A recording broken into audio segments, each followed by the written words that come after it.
السلام علیکم ورحمۃ اللہ وبرکاتہ۔ الحمد للہ رب العالمین والصلاة والسلام علی اشرف الانبیاء والمرسلین وعلی آلہ واصحابہ اجمعین ومن تبعهم بإحسان الى یوم الدین، اما بعد فاعوذ باللہ من الشیطان الرجیم، بسم اللہ الرحمن الرحیم۔ واذکروا اذ انتم قلیل مستضعفون فی الارض تخافون ان یتخطفکم الناس فآواکم وأیدکم بنصرہ ورزقکم من الطیبات لعلکم تشکرون۔ محترم مسئولین، اساتذہ کرام، معلمات کلیہ، قرب و جوار سے آئے ہوئے مہمانان گرامی اور عزیز طلبہ و طالبات،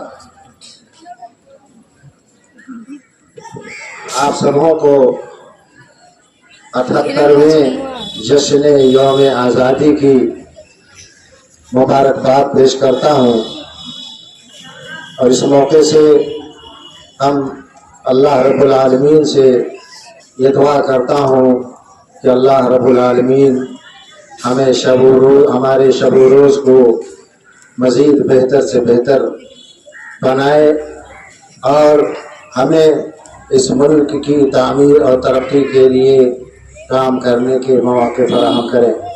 محترم حضرات، ہندوستان میں انگریزوں کی آمد 16ویں صدی عیسوی سے شروع ہو چکی تھی۔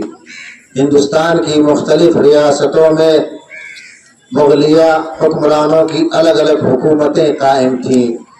انگریزوں نے سب سے پہلے تجارت کی غرض سے ہندوستان میں قدم رکھا۔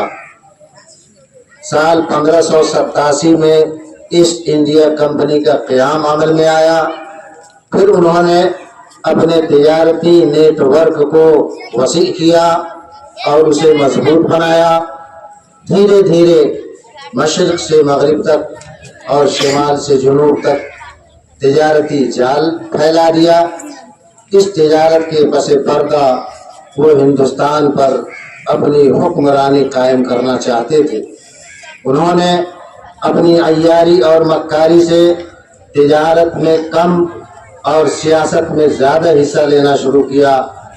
مختلف مقامات پر جب انہیں تجارتی مراکز تعمیر کرنے کی اجازت مل گئی تو انہوں نے اپنے تجارتی کوٹھیوں کے نام سے فوجی قلعے بنا ڈالے اور حفاظتی چوکیدار کے نام پر تربیت یافتہ فوجی سپاہیوں کو ان قلعوں میں یورپ سے لا کر بھر دیا۔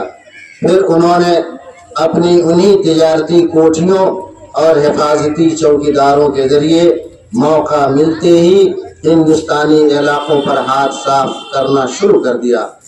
انہوں نے فرق تصد یعنی مخالفین کو آپس میں لڑاؤ اور حکومت کرو کی پالیسی پر عمل کرتے ہوئے ہندوستانیوں کی گردنیں کٹوائیں اور پھر ہندوستان کے حاکم بن گئے۔ ہندوستان پر قبضہ کر لیا۔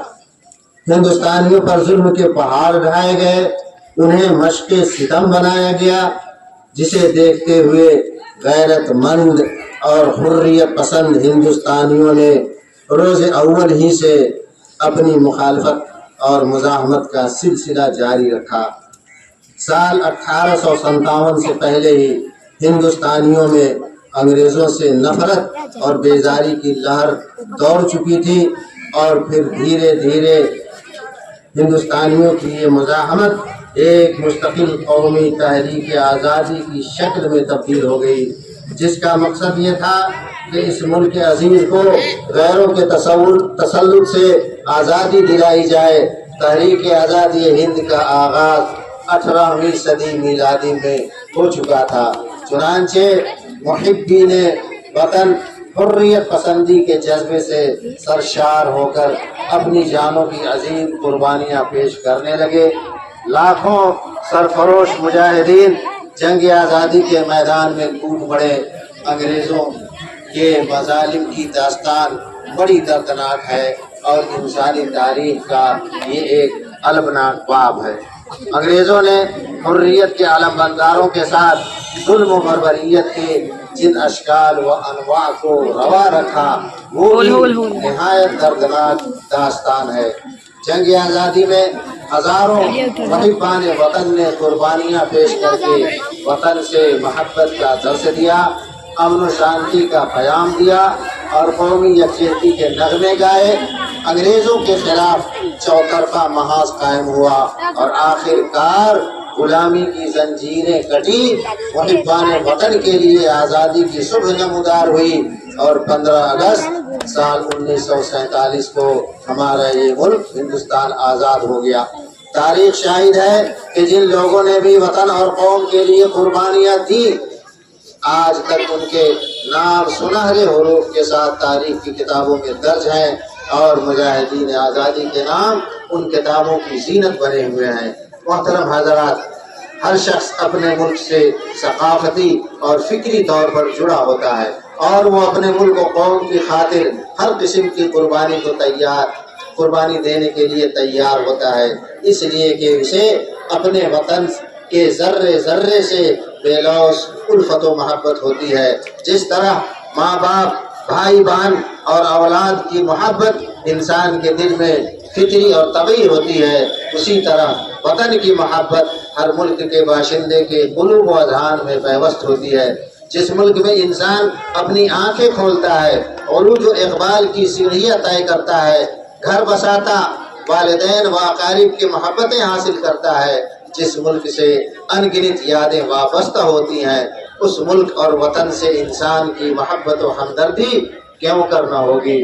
ملک کی محبت معلوم کرنی ہو تو اس مسافر سے پوچھئے جو اپنے وطن سے دور زندگی گزارتا ہے، دن رات اپنی پلکوں کو آنسوؤں سے تر کرتا ہے، اسے اپنے رشتہ داروں کے ساتھ ملک کی ایک ایک چیز کی یاد ستاتی ہے اور موقع ملتے ہی اپنے وطن واپس ہو کر قلبی راحت و سکون حاصل کرتا ہے۔ محترم حضرات، گرمی کی شدت کا ہمیں احساس ہے، آپ کی پریشانیوں کا بھی احساس ہے، اس لیے میں اپنی باتوں کو مختصر کرتے ہوئے اخیر میں آپ حضرات سے اس جشن یوم آزادی کی مناسبت سے 2-3 باتیں کہنا چاہتا ہوں۔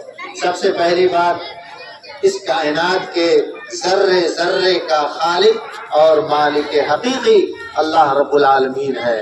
اسی نے ہمارے اکابرین کو یہ توفیق دی کہ انگریزوں کے تسلط سے اپنے اس وطن عزیز کو آزاد کرائیں، لہذا ہمارا سب سے پہلے یہ فرض بنتا ہے کہ ہم اس اللہ رب العالمین کا شکر بجا لائیں جس نے ہمیں پیدا کیا اور اس نے ہمیں عقل و فہم سے عطا کیا اور وہی ہمیں اسی نے ہمیں اس بات کی توفیق دی کہ ہمارے اکابرین اس آزادی کی جنگ کو جیت سکیں، لہذا اللہ رب العالمین کا شکر ادا کرنا ہمارے اوپر واجب ہے۔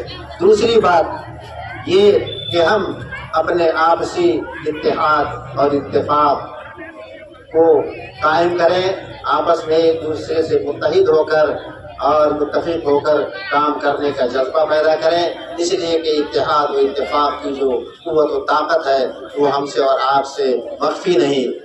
اور تیسری اور اہم بات جو آپ حضرات سے میں کہنا چاہوں گا کہ ہم سب اپنے وطن اور قوم کی خدمت کو اپنی ذمہ داری سمجھیں اور اس کی تعمیر و ترقی کے لیے کوشاں رہیں۔ آپ تمام حضرات سے ہماری یہی التجا ہے، اللہ رب العالمین ہم سبوں کو حسن عمل اور تعمیری کاموں کو انجام دینے کی توفیق عطا فرمائے۔ والسلام علیکم ورحمۃ اللہ وبرکاتہ۔